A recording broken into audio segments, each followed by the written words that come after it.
Muy buenas tardes para todos y todas. Estamos aquí en Publicaciones Abaco, hoy, abril 24 del 2026, en la Feria Internacional del Libro. Y a continuación vamos a hacer un encuentro con el autor William Iván Mejía, quien nos hablará de su libro El control fiscal y sus retos.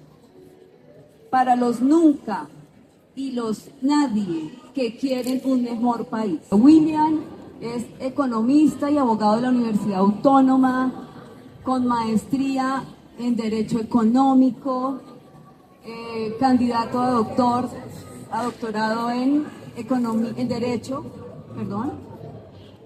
es abogado litigante, docente catedrático de nivel posgrado y hoy nos acompaña con su obra, con su primer libro en la Filbo, El control fiscal y sus retos. Bienvenido, William. Buenas tardes.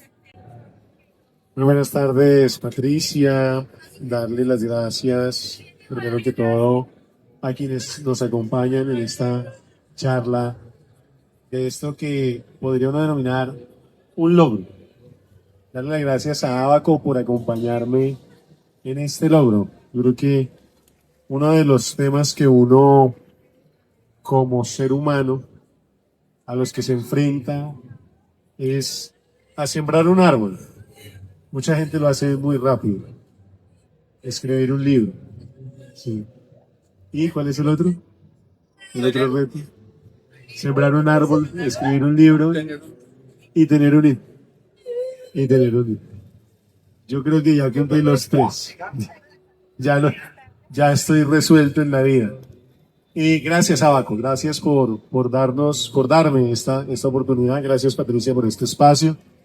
Y bueno, el sentido es que podamos hablar un poquito de eso que tú denominaste un concepto abstracto, acercarlo a todos, porque la respuesta a esa pregunta es ¿y cómo nos toca a los que no estamos en lo abstracto, cómo nos toca el control fiscal? Bueno, pues precisamente, William, mi primera pregunta es, este libro, esta producción, este esfuerzo literario para hablar de este tema, ¿qué le dice al transeúnte, a la persona que va pasando desprevenida? ¿Qué le quiere decir o qué le quiere contar esta obra a estas personas? Gracias, Patricia. Del control fiscal y sus retos es un libro que está escrito pensando en las personas que no tienen ninguna relación con el mundo jurídico. Pero que, acabo de decir, partimos de la primera base, que es la base que yo le doy a mis estudiantes. Yo, antes que conocimiento, soy ser humano. Eso es lo primero que yo tengo. Eso es lo que nos hace iguales a todos. Que somos seres humanos. Pero además de ser seres humanos, somos seres en sociedad, organizados en una estructura a la que llamamos Estado, a la que por decisión de nuestras generaciones y de la historia, llegamos a un acuerdo en el que íbamos a generar unos depósitos. Esos depósitos son impuestos, los que pagamos todos. No importa si nos vestimos de Versace o si nos vestimos de San Victorino, pero todos pagamos impuestos, todos. Luego, esos impuestos que pagamos tienen un propósito, y es mejorar la calidad de vida de todos los que nos encontramos en el marco de esa organización social que elegimos, a la que llamamos Estado. ¿Sí? Y este libro está escrito pensando precisamente en cómo todos los que hacemos parte del Estado sencillamente tenemos un rol, un ejercicio en el cuidado de lo público, porque lo vemos lejano, pero lo cierto es que todos incidimos, todos podemos generar un impacto en el cuidado o en el deterioro de lo público. ¿De qué depende? De la actitud que tomemos, de la forma en que nos identifiquemos, primero como personas y luego nos identifiquemos como seres sociales. ¿En el marco de qué? Pues de nuestro Estado, nuestra nación, nuestra Colombia. Precisamente estoy dando un curso en este momento de fundamentos constitucionales del Estado y del derecho administrativo. Y uno de los temas que les planteaba a mis estudiantes es, cuando empezaba este curso, ¿qué nos hace nacionales? ¿Qué nos identifica como nación? ¿Cuál es el elemento que nos distingue a nosotros como colombianos? ¿Cuál? La multiculturalidad, el ser pluriétnicos. Somos 6 regiones, si se quiere mirar desde una forma, o 5 si se quiere mirar desde otra. Pero lo cierto es que los costeños son los costeños, los antioqueños los antioqueños, los cundiboyacenses, y la sinergia cultural realmente es muy precaria. Y esos límites culturales son una barrera para el control fiscal. Bueno, la idea es que en este transcurso del tiempo vamos a hacer unas preguntas muy de lo que podría ser una persona del común y corriente, no un experto en derecho ni en el control fiscal, viéndolo en términos tan técnicos, ¿cierto? Porque eso es lo que vamos a hacer en la tarde de hoy, ¿sí? En esa medida, yo primero pues quisiera preguntarte porque en la portada y la contraportada hay unas frases, unas oraciones muy dicientes. Entonces quisiera que habláramos de algunas de ellas. Empezando por para los nunca y los nadie que quieren un mejor país. Aunque ya nos nombraste algo, ya nos dijiste algo. ¿Por qué los nunca? ¿Por qué los nadie para el control fiscal? Esa es una frase o tal vez un par de adjetivos que se han puesto de moda en los últimos años. Hace 4 años más o menos apareció el discurso de los nadie o de los nadies y hoy está en el discurso político los nunca. Y tienen una singularidad los dos términos. Es que a los nadie se les ubicó en el espectro ideológico de la izquierda y a los nunca se les ubicó en el espectro ideológico de la derecha. Qué particularidad, ¿verdad? Qué cosa tan interesante. ¿Por qué? Porque sucede que lo que nos hace a nosotros colombianos, precisamente, ¿sí? no es de qué línea del espectro, en qué línea del espectro nos ubicamos. Lo que nos hace colombianos de base y lo que nos tiene que identificar es lo que te acabo de decir, que tú y yo, indistinto de cómo pensemos, pagamos impuestos.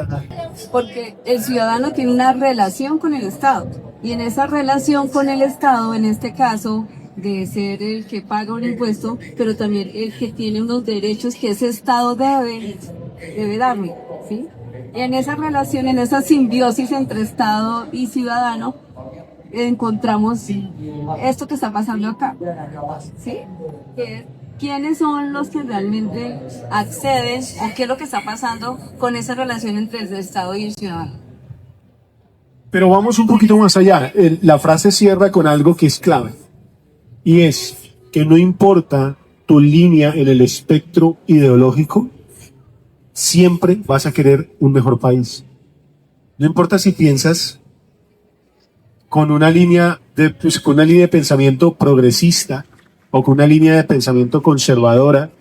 Si a ti te preguntan, ¿tú quieres un mejor país? La respuesta seguramente siempre va a ser sí. Así como los papás siempre quieren lo mejor para los hijos, ¿sí? No importa de qué familia, de qué cultura, no, siempre vas a querer lo mejor para el país. Y la pregunta es, ¿cómo lograrlo? el detrás de, o sea, el cómo, ¿cierto? Siempre habrá un qué. El qué es un mejor país. ¿Cómo lo logramos? O sea, y eso es lo que resuelve este libro. El cómo logramos hacer eso es a través del control fiscal, ¿sí?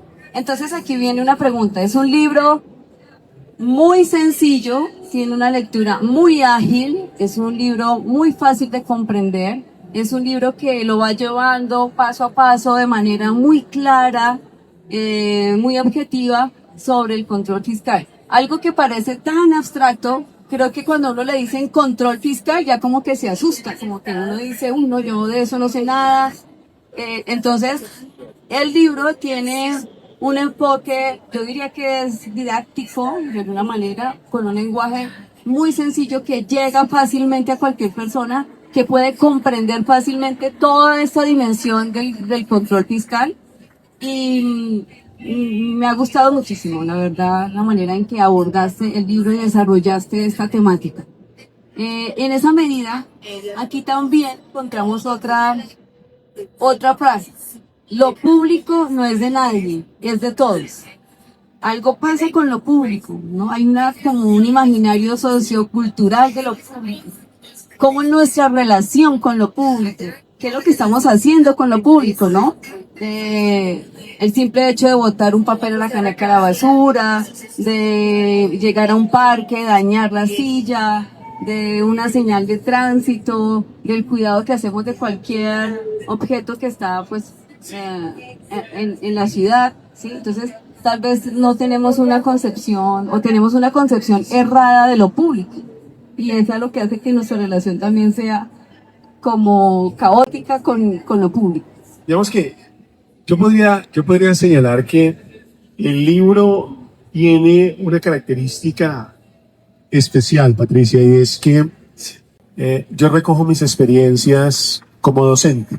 Lo que hablo en el aula, lo que comparto con mis estudiantes, lo que he venido compartiendo a lo largo de estos años, es lo que más o menos recojo en el libro, porque este es un módulo que yo doy en especialización, del control fiscal a la administración pública.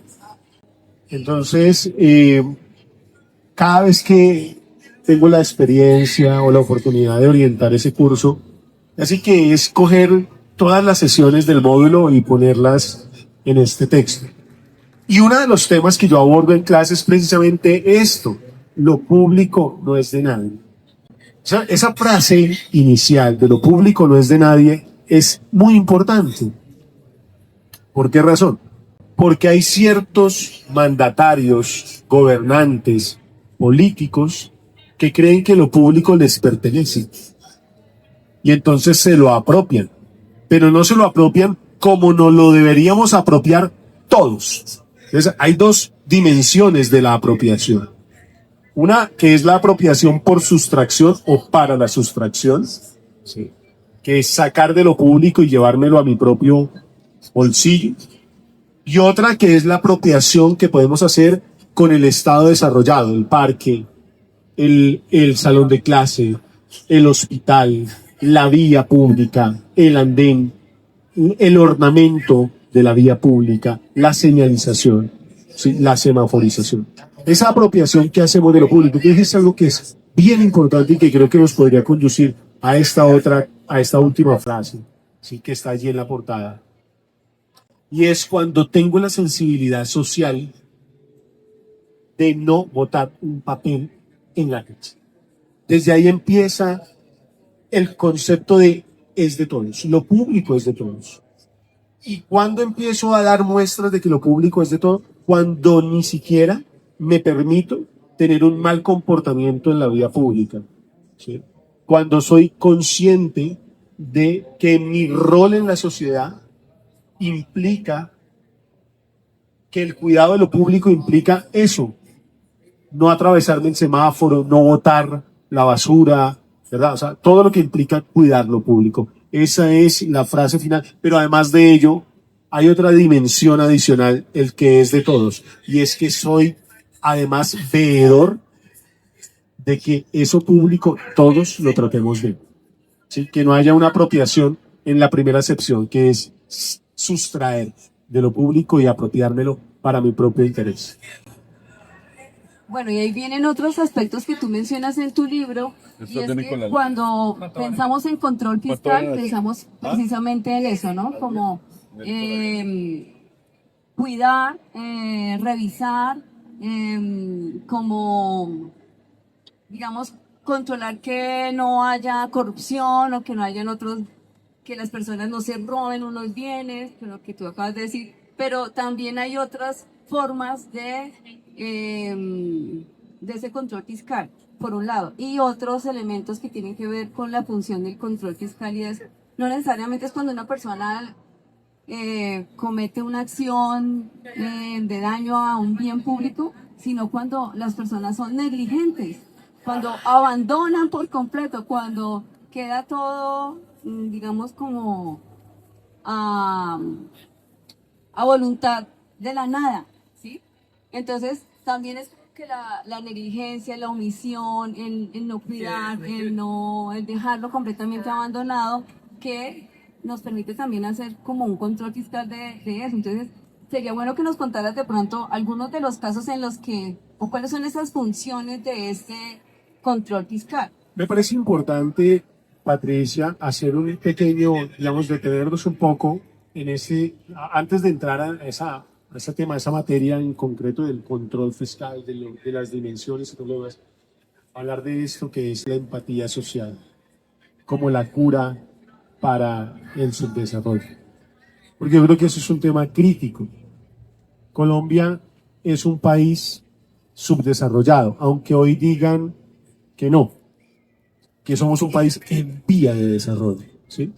A ciertos economistas y políticos y metodólogos les incomoda decir que Colombia sigue siendo un país pobre, ¿sí? O que Colombia tiene una condición de pobreza significativa en ciertas regiones.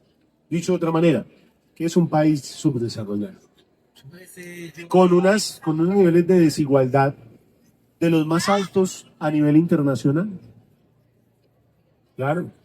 Entonces, cuando tú tienes un país con índices Gini superiores al 0.5, ¿sí?, pues tienes un país desigual. ¿Y eso qué significa? Que tienes un país subdesarrollado. Eso no es otra cosa distinta a eso. Tienes un país subdesarrollado. Luego yo presento allí una sentencia que me parece muy, muy fuerte, y por eso quiero detenerme en ella, es: la empatía social es la cura para el subdesarrollo. Luego, esto es quimérico. ¿Sí? Esto es quimérico. ¿Y por qué quimérico? Porque para tener empatía social, primero debo tener empatía individual.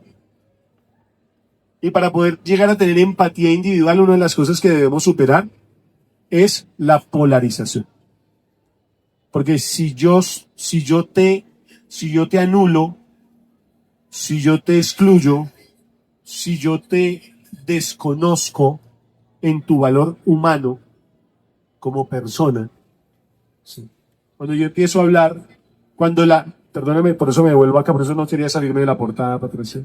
Cuando yo estoy en el escenario de los nunca y los nadie, ¿sí?, y los nunca de pronto dicen de los nadie, qué cosa tan perversa, o los nadie de los nunca, qué cosa tan perversa, ¿sí? Recuerden que son dos extremos del espectro de pensamiento. Entonces, la primera cosa que tenemos que como país superar es la polarización, para reconocernos en función de lo que nos hace iguales. ¿Y qué es lo que nos hace iguales? Seres humanos. Cuando nos reconocemos ahí, en lo humano, y entendemos ese pedacito, desde ahí empieza la construcción de lo público. Porque somos seres sociales, estamos en qué? Estamos en comunidad. Y cuando estamos en comunidad, entonces ahí sí entendemos que vamos a convivir en un espacio que es público. Y que ese espacio que es público nos pertenece a todos. Luego, ese escenario de lo público y esa conciencia de ser social es la que me permite ponerme en los zapatos del otro, reconocer al otro y pensar en el otro en términos, ahora sí, del control social. Y ya el control social no en la dimensión de lo que le corresponde al contralor o lo que le corresponde al alcalde o al rector o al profesor para llevarlo a los diferentes actores, sino a lo que me corresponde a mí como un simple espectador de la sociedad o como un simple individuo sin mayor papel protagónico distinto a que existo y subsisto en un espacio en el que todos respiramos. Porque lo más público que existe es el aire. Y ese no lo puedo apropiar de ninguna manera. Pero nos corresponde a todos cuidarlo. ¿Y cómo lo cuido? Esa es una pregunta que yo te la puedo... Iba a pasar el micrófono. Sí. ¿Cómo cuido el aire?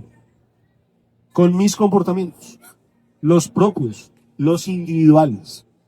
No lo puedo cuidar a partir de lo que tú haces.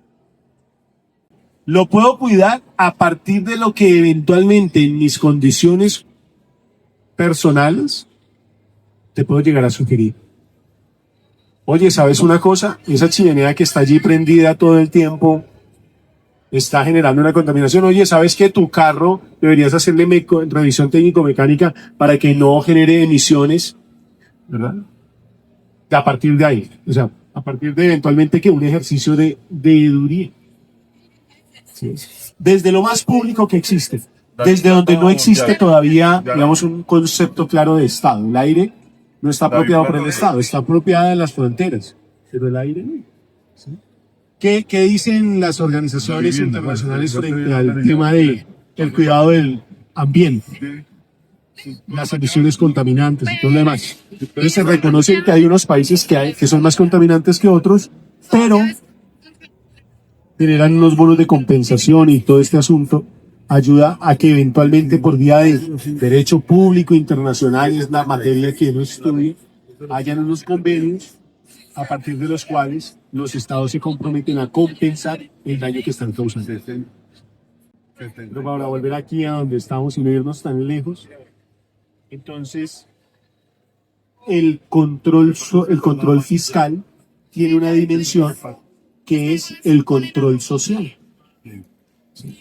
Cuando ya aterrizo, cuando yo dejo de ver esto tan lejos y lo pienso en las facultades o en las capacidades que tú tienes como individuo.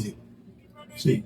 ¿Qué hiciste tú cuando le dijiste a tu vecino, oye, ¿por qué no le mandas a hacer mantenimiento a tu vehículo? Un ejercicio de veeduría. ¿Sí? Así de simple. Y eso mismo que hiciste ahí, con ese vehículo contaminante o con cualquier actividad contaminante que dañe el ambiente, lo puedes hacer para cuidar lo público. Es un ejercicio de veeduría.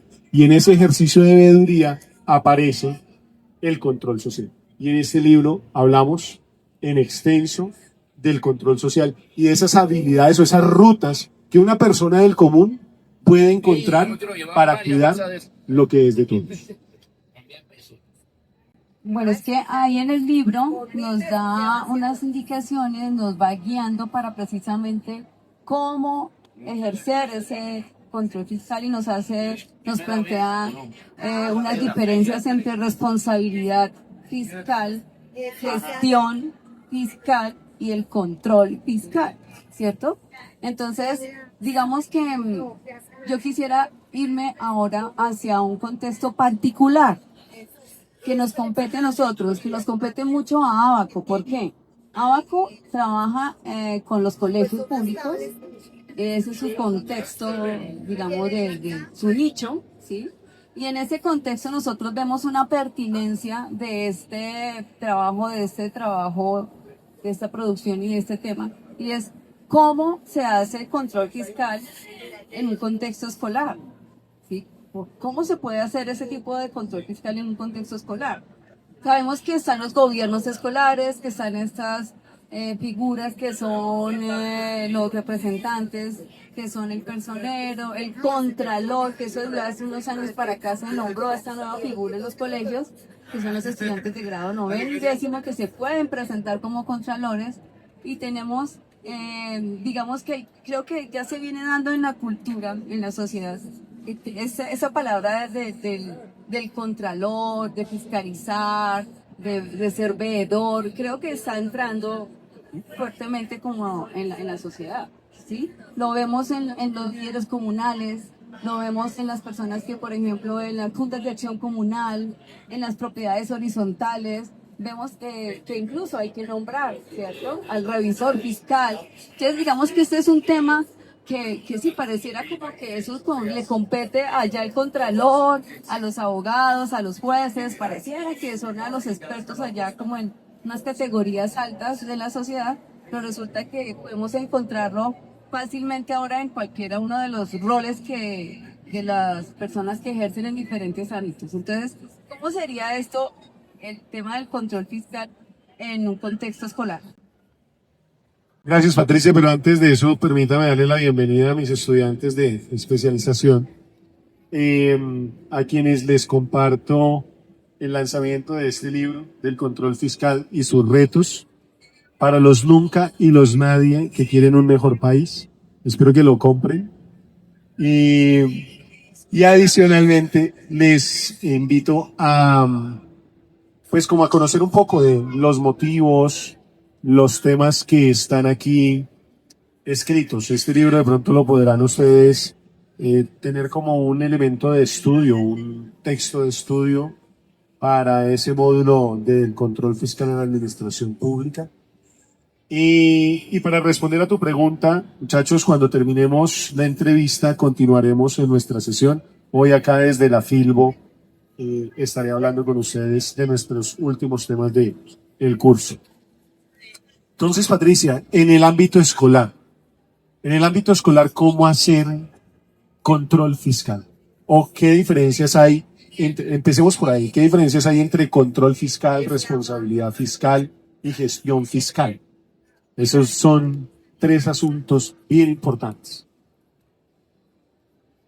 ¿Qué es la gestión fiscal? Empecemos por ello. Entonces, la gestión fiscal es la administración de lo público, ¿sí? Del fisco. El fisco es lo público, ¿sí? Los recursos públicos. La administración de los recursos públicos, eso es gestión fiscal. ¿Y quiénes administran lo público?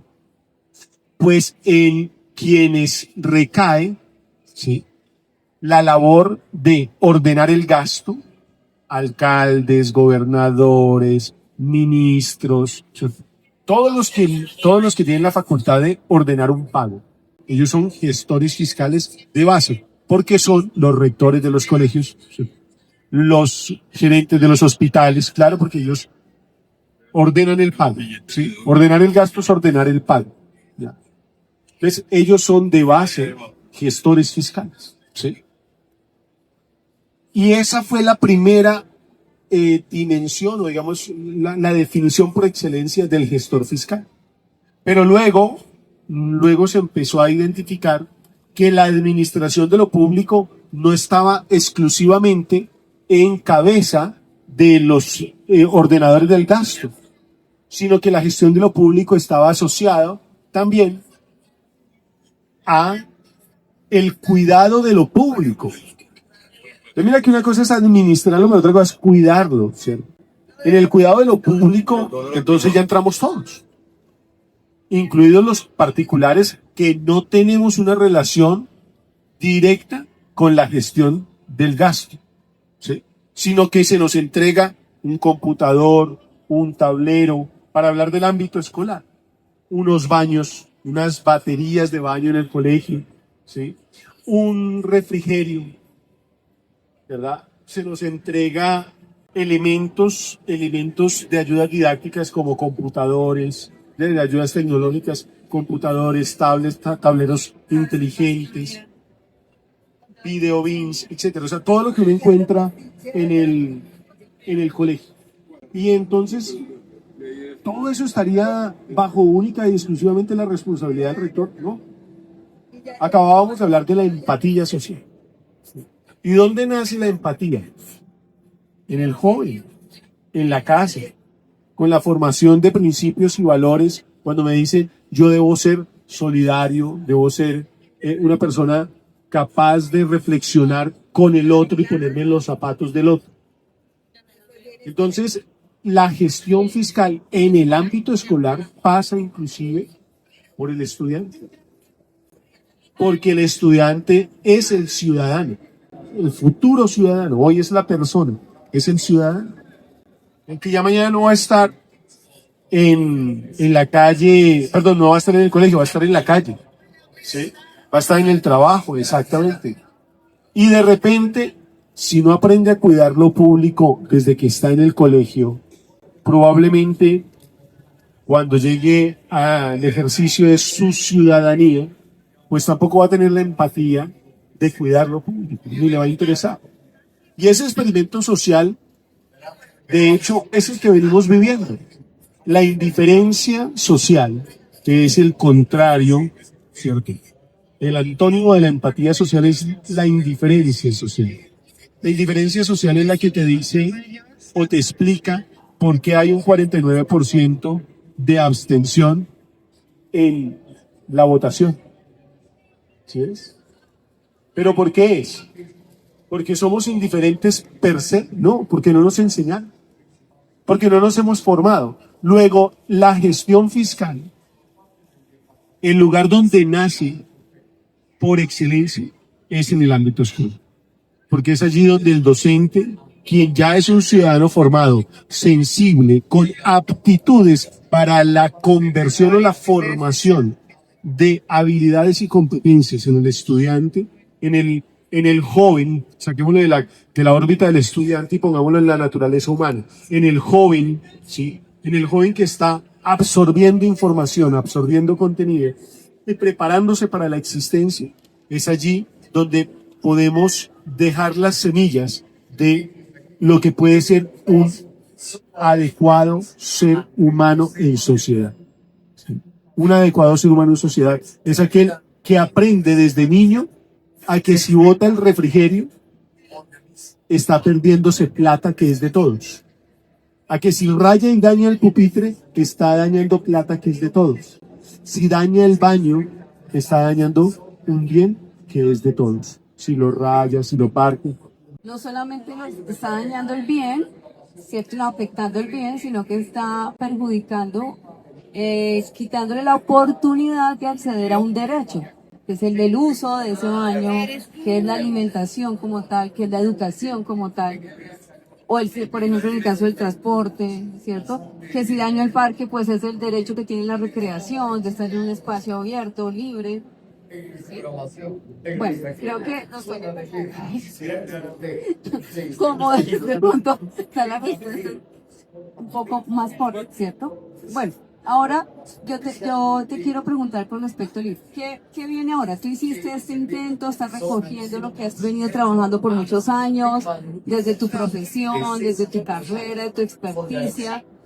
Quieres llegar al ciudadano común y corriente, la persona de a pie. ¿Qué viene ahora? ¿Cuál es el reto entonces ahora que tienes tú con el tema del control fiscal?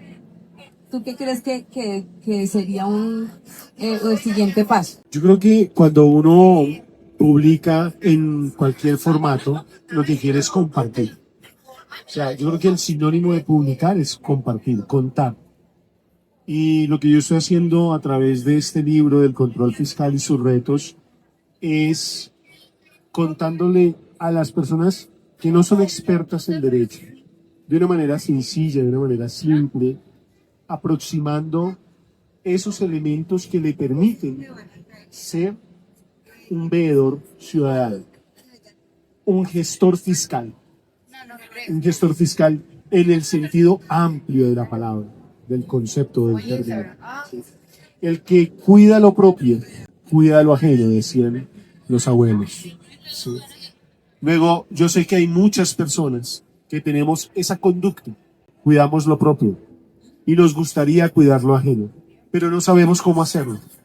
Porque a veces decimos, vemos el parque dañado, vemos la calle inconclusa, el hospital inconcluso y no sabemos a quién llevarle la queja. No sabemos cómo presentar el derecho de petición. No sabemos cómo organizarnos en sociedad para cuidar lo público.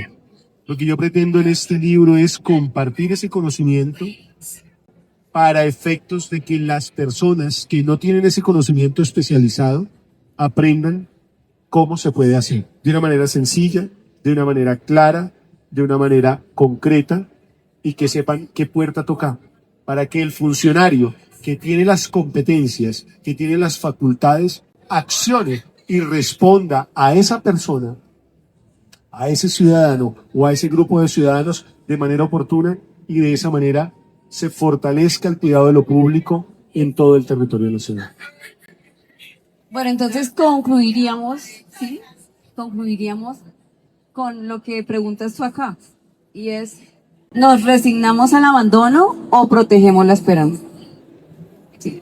Porque también con ese enfoque humanista que tú le das al texto, ¿no? Y al control fiscal, porque no es controlar un objeto, o sea, no es hacer el control sobre una silla, no es hacer el control sobre una mesa, sobre un aviso, ¿cierto? Sino qué hay detrás de ese control, qué hay más allá de hacer ese control sobre esos, digamos, bienes, ¿sí? Porque los bienes, ¿para qué están? ¿Qué es lo que ofrecen esos bienes? ¿Qué es lo que aseguran? ¿Qué relación se establece ahí con esos bienes? Creo yo que es el sentido también más profundo que tiene el planteamiento que tú haces acá de tu libro, del tema. Pues decir nos resignamos al abandono es nos resignamos a lo que hoy tenemos. Indiferencia social. Sí. ¿Y qué es o protegemos la esperanza? Proteger la esperanza es proteger la posibilidad de no perder cerca de 50 billones que al año le cuesta la corrupción al país. Hoy estaban haciendo noticia un decreto del presidente en el que ordena la transferencia de 25 billones y hace noticia. Pero lo cierto es que la corrupción nos cuesta el doble al año. Nos quejamos de que pagamos muchos impuestos, pero sucede que si hiciéramos una adecuada gestión fiscal, podríamos disminuir los impuestos. Sí. Y además, lo que recogemos en impuestos lo podríamos invertir de una mejor manera, de una manera más eficiente. ¿Pero qué necesitamos? Millones de ojos. Esos que hoy son indiferentes, los necesitamos mirando y cuidando lo público. Aprendiendo. Llegar al concepto de vigilancia social. La empatía social, cuando se cualifica, llega a la vigilancia social. Y la vigilancia social es el estadio avanzado de una sociedad que coopera entre sí para estar mejor siempre. Eso es proteger la esperanza. Bueno, William, muchísimas gracias. Yo creo que llegaríamos hasta este punto de la presentación del libro. Hay mucho de qué hablar, ¿no? Pues nos quedaríamos aquí mucho tiempo hablando cada uno de los aspectos ya más específicos del libro, pero creo que la idea era como presentar un panorama general de lo que nos presenta el libro, para que nos motivemos a leerlo, para que lo compartamos, para que lo llevemos a unos escenarios que son necesarios, ¿cierto? Y pues para que el objetivo de tu libro, el objetivo que tú planteaste, tu misión con este libro se lleve a cabo, ¿no? Entonces, muchísimas gracias, William, por tu participación aquí en Abaco, por haber confiado en nosotros y por ese trabajo tan interesante y tan bonito. Muchísimas gracias, Patricia, y a todos los que me acompañaron en este espacio, a Abaco Publicaciones, por de nuevo abrir las puertas a este conocimiento que puede llegar a ser extraño en algunos espacios, pero que requiere de editoriales independientes que suman este reto. Y creo que ese es el gran privilegio de estar con ustedes en este espacio el día de hoy. Muchísimas gracias.